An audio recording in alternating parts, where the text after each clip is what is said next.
So I better say this before you see this video. What you're about to hear is narrative about what's happened and what I've done. It's not investment advice. What I do is unlikely to be suitable for you and your investments. So please take that on board. And anything you hear from me isn't necessarily right. It's just an opinion. You need to do your own research in all your investments, but have fun listening to the following rant. Okay, guys and girls, this is a kind of a test because I'm up to my ears in stuff and I'm run off my feet, and I've been asked to do a quick rant for the channel, and I'm going to see whether I can do it like so fast that you won't get in the way of anything. And if I can, of course, I can do a lot more of these things. Anyway, this is the story. Last night, Intel exploded upwards, and quite frankly, I got a ton of it.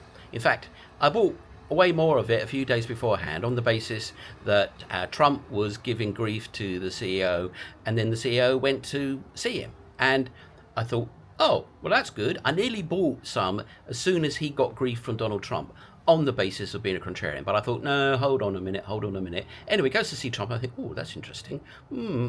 I'll buy some. And I bought some, and I clicked the button wrong, and I bought 2 lots rather than 1 lot. Anyway, last night, bang, up it went. Now, there's several reasons for this, but here's a good little tip. This is a Trump tip. Okay, so how many John Wayne movies have you seen where the 2 main characters have a fight and beat each other up, and then after it they're friends? Okay, that is the classic behavior of a bully. He beats you up, and then after he's beaten you up, he hugs you and tells you he's your friend. Okay, it's a rite of passage, blah, blah, blah. But that's what bullies do. So, you know, you get beaten up by Trump, next minute you're his favorite buddy. Anyway, outside of that observation, Intel has loads of fabs, and Trump is trying to pull back silicon chips back to America because they're all in China or Taiwan. And what's the point of having a wonderful Silicon Valley industry if they make all your chips in China and they make all your chips in Taiwan and China rugs those? You are toast. It's a bit like the rare earth situation, but with chips. So you've got to get that stuff back on shore.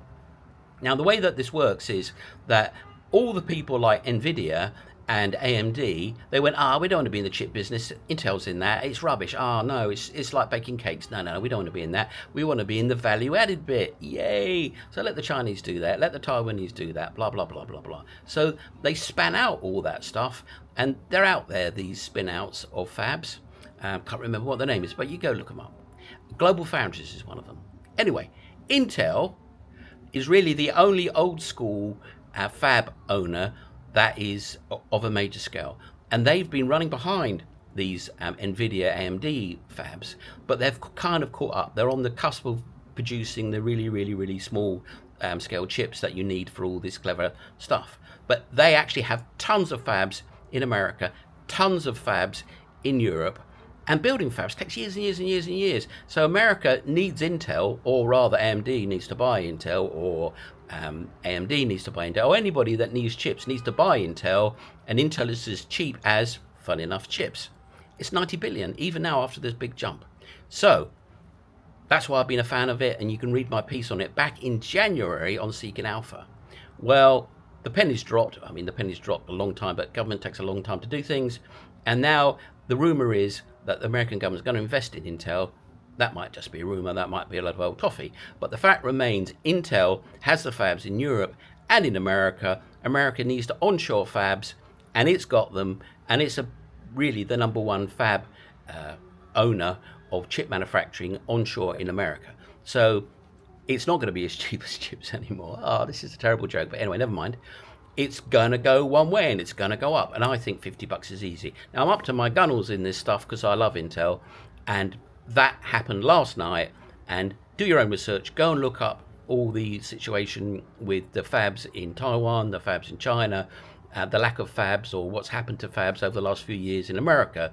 And you will see Intel is smack bang in the middle of the solution to that. And at the moment, it's got a really low multiple. I think it even pays a dividend. I mean, you know, it's that, not NVIDIA. And it's only going to go one way in my book, and that's that away. And last night, out came a rumor, bang, it exploded. And if that rumor becomes fact, well, it's going to be a big mover upwards. In any event, it's going to go up because they need those fabs. And there's no other way to get them in the short order that America strategically needs them. So Intel is the first stop for the solution, and that means its share price is going north. Anyway, there's my rant, there's my update. Let's see if I can get this up in a very quick time. Thank you very much for watching. Please subscribe and like. Blah, blah, blah. See you again soon. Bye now.